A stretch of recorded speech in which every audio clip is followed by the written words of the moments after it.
নিয়ে না, ছুটি নিতে হবে তো মাঝে মধ্যে সবসময় জীবনটাকে ওইভাবে কাটালে হয়? হ্যাঁ হ্যাঁ, রবিবার থাকছে, কিন্তু একটু পুজোর মধ্যে একটু আনন্দ করবে, একটু ঈদের মধ্যে একটু খুশির ঈদে আনন্দ করবে, এরকম না করলে হয় জীবনটা? শোনো বলি, আগের দিন নুন কবিতার উপর আমরা একটা 5-এর প্রশ্ন উত্তর পর্ব আলোচনা করেছিলাম। সেখানে আমার মনে হয় কমপ্লিটটা হয়েছিল, কিন্তু প্রশ্ন অনুযায়ী বুঝিয়ে দেওয়া হয়নি।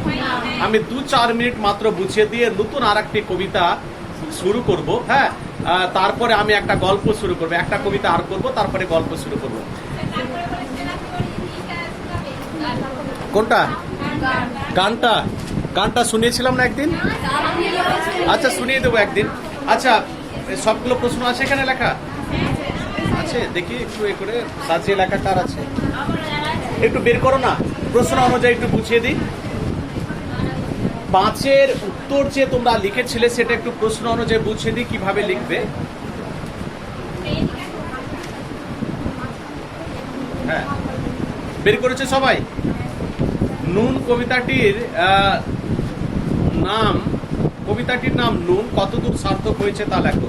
যদি এইরকম প্রশ্ন হয় তাহলে লেখাটি দেখো, তাহলে প্রথম অংশটা লিখবে, সাধারণ গরিব শ্রেণীর মানুষদের এই অংশটা দেবে, দেওয়ার পর সাহিত্যের ক্ষেত্রে নামকরণ এটা দেবে, দেওয়ার পর কবিতাটির নামকরণের সার্থকতা দেবে, অর্থাৎ সবগুলোই লিখবে প্রথম প্রশ্নের ক্ষেত্রে।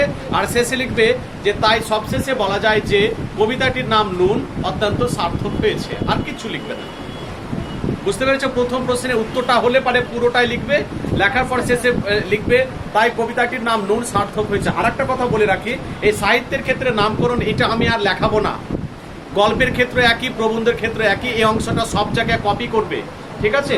তোমাদের আর একটা কথা বলে রাখি, এই জন্য কপি করবে, 11-এ বা উচ্চ মাধ্যমিকে বা মাধ্যমিকে এমন কোনো প্রশ্ন নেই যে কবিতা থেকেও নামকরণ এসছে, গল্প থেকেও নামকরণ এসছে, নাটক থেকে। যদি নামকরণ সবগুলো থেকে আসতো তাহলে এটাকে আমি চেঞ্জ করতাম। নামকরণ কটা আসবে? একটাই, হয় কবিতা থেকে দেবে না হলে নাটক। সেই জন্য আমার এই পয়েন্টটি একটা জায়গায় কপি হবে। তাহলে এই পয়েন্টটি লেখার সুযোগ কতবার পাবে পরীক্ষায়? তাহলে আমরা বারবার চেঞ্জ করে লাভ আছে কি? কোনো লাভ নেই। প্রথম প্রশ্নের উত্তরটা হয়ে গেল। দ্বিতীয়, নুন কবিতা নিম্নবৃত্ত, বৃত্ত নয় বৃত্ত, পয় হস্যই তয় জফলা, তয় ত, বৃত্ত হয় না। নুন কবিতা নিম্নবিত্ত মানুষের যে জীবন যন্ত্রণার ছবি তুলে ধরা হয়েছে তার পরিচয় দাও। তাহলে প্রথম অংশটা লিখলাম তো। এটা প্রথম অংশ কোনটা? সাধারণ গরিব শ্রেণীর মানুষ, এই অংশটা দিলাম। সাহিত্যের ক্ষেত্রে নামকরণ এটা দেবে না, কারণ নামকরণ নিয়ে প্রশ্ন করেনি। কবিতাটির নামকরণের সার্থকতা, এই পয়েন্টটিকে গিরগিটি দেখেছো চেঞ্জ করে, রং বদল করে, এই পয়েন্টটিকে চেঞ্জ করবে। এই পয়েন্টটি চেঞ্জ করে কি লিখবে? সাধারণ মানুষের জীবন যন্ত্রণার ছবি তুলে ধরা হয়েছে। লিখবে জীবন যন্ত্রণার ছবি। কি লিখবে? মানুষের জীবন যন্ত্রণার ছবি, শুধু লিখবে মানুষের জীবন যন্ত্রণার ছবি। তাহলে কোন পয়েন্টটিকে চেঞ্জ করলাম? কবিতাটির নামকরণের সার্থকতা, এটা লিখলাম কি? এটা দেব না, শুধু কবিতাটির নামকরণের সার্থকতা প্রশ্ন অনুযায়ী পয়েন্টটিকে চেঞ্জ করলে কি লিখলাম এখানে? মানুষের জীবন যন্ত্রণার ছবি, পুরোটাই ছাপিয়ে দেবে। শেষে লিখবে তাই সবশেষে বলা যায় যে এইভাবে নুন কবিতায় মানুষের জীবন যন্ত্রণার ছবি কবি তুলে ধরেছেন। কি পারলাম বোঝাতে না পারলাম না? তাহলে একটা প্রশ্নের উত্তর যদি ভালো করে পড়ে নাও, কবিতার বইটাকে বা পাঠ্য বইটাকে যদি ভালো করে পড়ে নাও, সব প্রশ্নের উত্তর তোমরা দিতে পারবে। বুঝতে পেরেছো? সব প্রশ্নের। না হলে অযথা খাটতে তোমরা বিজ্ঞানের ছাত্রী, সায়েন্স নিয়ে পড়ছো, অত সময় তোমাদের হাতে নেই। আর্টসের ছেলেমেয়েরা ভাববে তোমরা শুধু এটা যদি লিখে আসতে পারো, ওরাও 5-এ 5 পাবে, তোমরাও 5-এ 5 পাবে। যদি কেউ না দেয় তাহলে তাকে প্রশ্ন করবে, আপনি বলুন যে কোথায় নম্বর কাটলেন। পারবে প্রশ্ন করতে? হ্যাঁ করবে। আপনি তাহলে বলুন কোথায় নম্বর কাটলেন, কি জন্য কাটলেন, বলে দেখা। ঠিক আছে? তাহলে দ্বিতীয় প্রশ্নের উত্তর হয়ে গেল। কারো কোনো অসুবিধা আছে কোথাও? বুঝতে কি অসুবিধা আছে? কি হলো, পরিশ্রম কমবে তোমাদের না কমবে না? তাহলে আমরা 8খানা 10খানা মাধ্যমিকে এত প্রচুর পরিশ্রম করেছি, করবো না? আমি বলছি করবে না। যেইভাবে পথ দেখাচ্ছি সেইভাবে করো, দেখবে তোমাদের আর্টসের ছেলে মেয়েদের যা রেজাল্ট, তোমরাও 90-এর ঘরে একই সমান রেজাল্ট, অথচ হয়তো তারা বেশি পরিশ্রম করেছে বাংলায় তোমাদের থেকে। ভাববে না।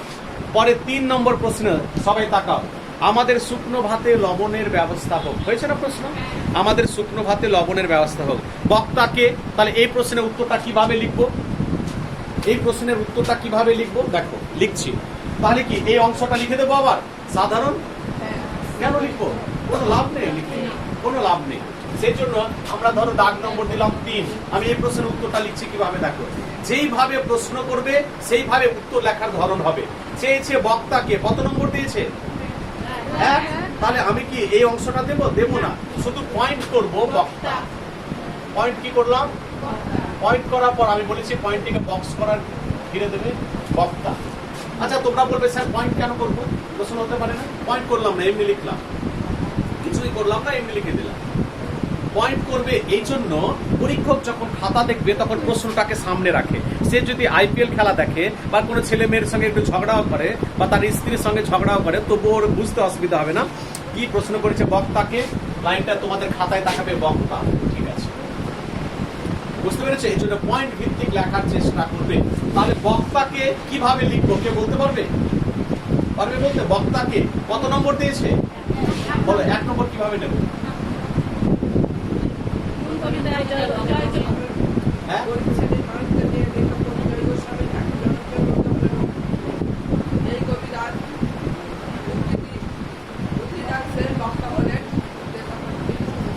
আচ্ছা, এত কঠিন কঠিন শব্দ কেন ব্যবহার করছো? বলেছে দাঁত ফাত উদ্ধৃতাংশের, এরকম কেন যাচ্ছ? কোথাও লেখা আছে বাংলায় যে কঠিন কঠিন শব্দ ব্যবহার করবে না?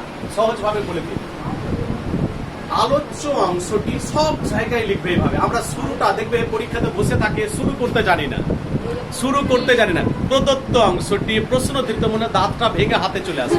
প্রশ্নধৃত, প্রদত্ত, এইভাবে এত কঠিন করবে না। আলোচ্য, আলোচ্য মানে কি? আলোচনা। বানানটি কেমন হবে? চয় জফলা। আলোচ্য সব জায়গায়, কবিতা আসুক, নাটক আসুক, গল্প আসুক, প্রবন্ধ আসুক, জয় আসুক, তোমরা শুরুটা করবে কি দিয়ে? আলোচ্য অংশটি জয় গোস্বামীর লেখা নুন কবিতা থেকে নেওয়া হয়েছে। কটা লাইন ব্যবহার করলাম? একটা। দ্বিতীয় লাইনে লিখে দাঁড়িয়ে দে, এখানে বক্তা হলেন কবি নিজেই। এখানে কি লিখবে? বক্তা হলেন কবি নিজেই। তাহলে কত নম্বর পেলাম? তোমরা 5টা লাইন লিখলে 1 নম্বর পাবে, আর এটা লিখলেও 2টো লাইন লিখলে 1 নম্বর পাবে। এবার যখনই একের উত্তরটা শেষ হলো, তারপরের উত্তরটা যখন করতে যাবে তখন নিজের হাতের লেখার 2টো লাইন আবার ছেড়ে দেবে, কারণ এই জায়গায় আমরা নম্বরটা বসাই। আর অনেকে আবার কি হলো, একের উত্তর যেই শেষ হলো পাশে আবার আরেকটা উত্তর শুরু করে দিল। দূরবীন দিয়ে দেখতে হবে যে এটা একের কোনটা আর পরেরটা কোনটা আর পরেরটা কোনটা, এরকম যেন না হয়, একটু ফাঁক রাখবে, ঠিক আছে? পরের প্রশ্ন করেছে দেখো, এ দাবি কার কাছে?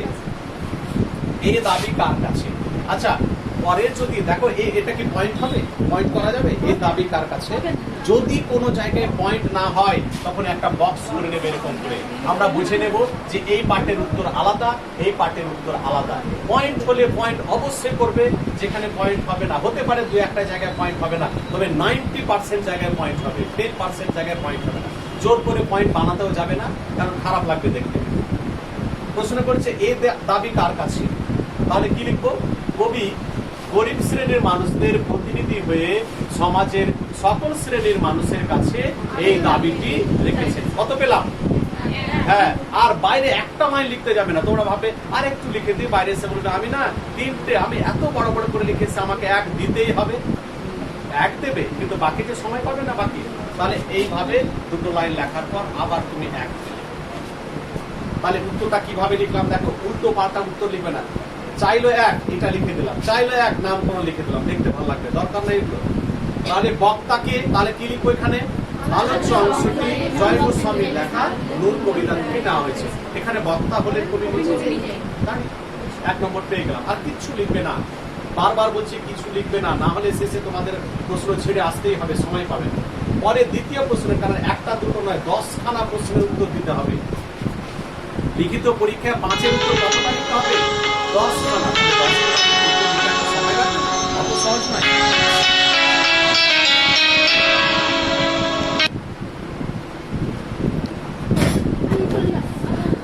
বাবা, এ তো গার্ডার ফাডার দেওয়া আছে, ভয়ও লাগছে।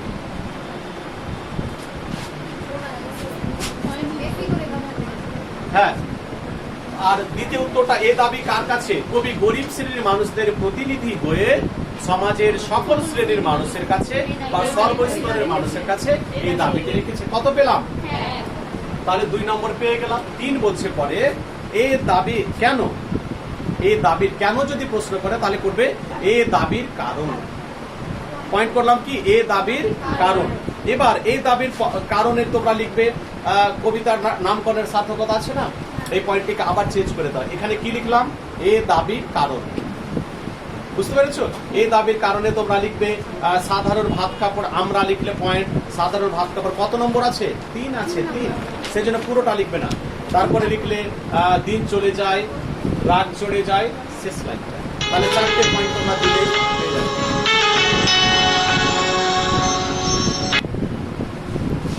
লোক বুঝবে না যে ক্লাসে আছি, বুঝলে, ফোন করে যাবে। তাহলে এ দাবির কারণ পয়েন্ট করেছি কি কেন, কেন বলতে কি এ দাবির কারণ। আমরা পয়েন্ট দেব, সাধারণ ভাত কাপড় দেব, গাজার নেশা দেব না, গোলাপ চারা পয়েন্ট দেব না, অত সময় পাবো না, কারণ 3 নম্বর পেতে হবে। দিন চলে যায় দেব, রাত চলে যায় দেব, শেষ অংশটা। তাই কবি গরিবদের প্রতিনিধি হয়ে সমাজের মানুষের কাছে এই দাবিটি করেছে।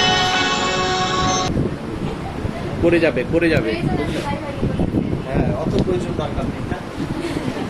বুঝতে পেরেছো? তাহলে তাহলে এই 5খানা পয়েন্ট দিলাম, কত পেলাম? 3।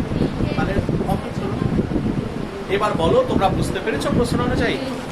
এইভাবে 5-এর উত্তরগুলো তোমাদের কমপ্লিট করতে হবে।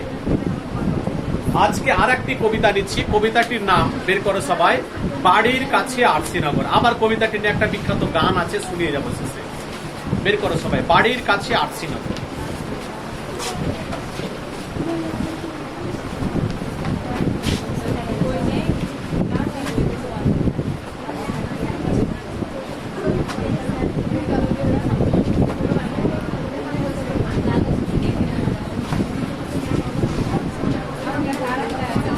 বের করেছো? বাড়ির কাছে আরসিনগর।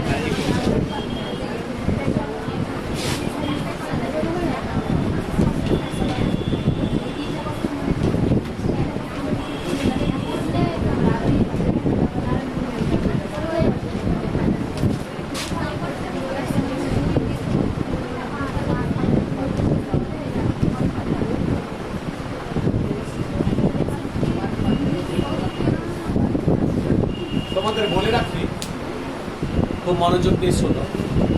বাড়ির কাছে আরসিনগর, এই কবিতাটির কবি হলেন লালন।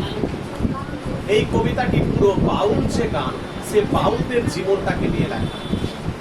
আমাদের থেকে বাউলদের জীবনটা হচ্ছে আলাদা। আমরা জানি বাউল গানের সৃষ্টিকর্তা বা স্রষ্টা বলা হয় লালন ফকির। 116 বছর বেঁচেছিলেন, 16 দিন নয়, 116 বছর বেঁচেছিলেন। এবং তিনি পায়ে হেঁটে হাজারো মানুষের কাছে বহু গান শুনিয়েছেন।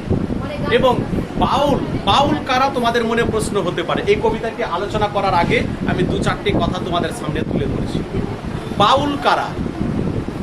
দেখবে যারা গেরুয়া ধরনের বস্ত্র পরিধান করে, মাথায় একটা টুপি পরে, হাতে একটা একতারা থাকে, তারাই বাউল, তাই তো?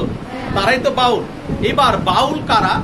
বাউল বলতে বোঝানো হয়েছে যে বাউল তাকে বলা হয় যারা প্রথাগত জীবন পালন করবে না। প্রথাগত জীবন মানে কি? Formal life. প্রথাগত জীবন কাকে বলবে? আমরা পৃথিবীতে এসেছি, আমরা পড়াশোনা করছি, তারপরে আমরা একটা সংসার জীবন পালন করব, তারপরে বাবা মায়ের দায়িত্ব নেব, তাহলে এইরকম একটা জীবন পালন করা। কিন্তু যারা বাউল শ্রেণীর মানুষ হয় তারা প্রথাগত জীবন পালন করে না, তারা সাংসারিক বিষয়ে উদাসীন, তারা বিয়ে করবে।